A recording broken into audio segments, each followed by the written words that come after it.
আপনার এই বিষয় তারেক রহমান সাহেবের কাছে যাবে। আপনি কোন চিন্তা করবেন না, হ্যাঁ ঠিক আছে ঠিক আছে। আপনি চিন্তা করবেন না। যে কোনো বিষয়ে প্রয়োজন হলে আপনি আমাকে খুঁজে পাবেন, ঠিক আছে। মতলব বললে সবাই দেখাই দিবেন, আমি যে কোনো সময় বললে আমরা আছি।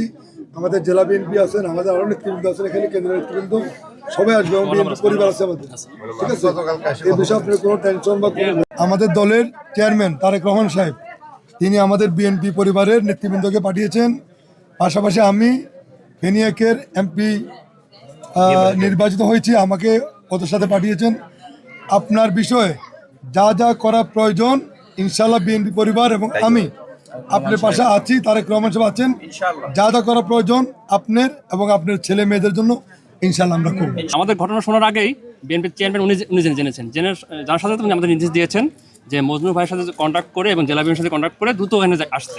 আমরা তার প্রেক্ষিতে আমরা আসলাম এবং উনি আমাদের যে নির্দেশনা দিয়েছেন যে এই ভুক্তভোগী পরিবার, বিশেষ করে আপনারা জানেন যে এই পরিবারটার যে মানে যে স্বামী মানে যিনি তালাক দিয়েছেন উনি কিন্তু আমাদের বিএনপি দলীয় না, ঠিক আছে, কিন্তু তবুও কিন্তু মানবিক নেতা আমাদের তারেক রহমান উনি কিন্তু মানবিক বিবেচনা করেই এখানে পাঠিয়েছেন আমাদের। উনি কোনো দলমত নির্বিশেষে কাজ করতে বলেছেন এবং এটাই হচ্ছে তার চিন্তা ধারণা এবং আগামী নতুন বাংলাদেশ যে নির্মাণ করবেন তার একটা উদাহরণ এটা।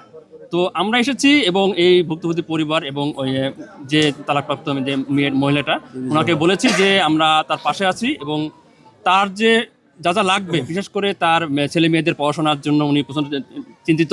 তো আমরা বলেছি তার পড়াশোনার ব্যবস্থা করা হবে, প্রত্যেক মাসে মাসিক বৃত্তি দেওয়া হবে যেটা মধুময় বলেছে, এবং তার যদি ঘর নির্মাণ করতে হয় কিংবা অন্যান্য কোনো কিছু লাগে সেক্ষেত্রে উনি জেলা বিএনপিকে বলবে কিংবা আমাদের সাথে যোগাযোগ করবে, আমরা সেই ব্যবস্থা করে দেবো এবং বিএনপির চেয়ারম্যান ওনার পাশে থাকবে, এটা আমরা বলে দিয়েছি অলরেডি।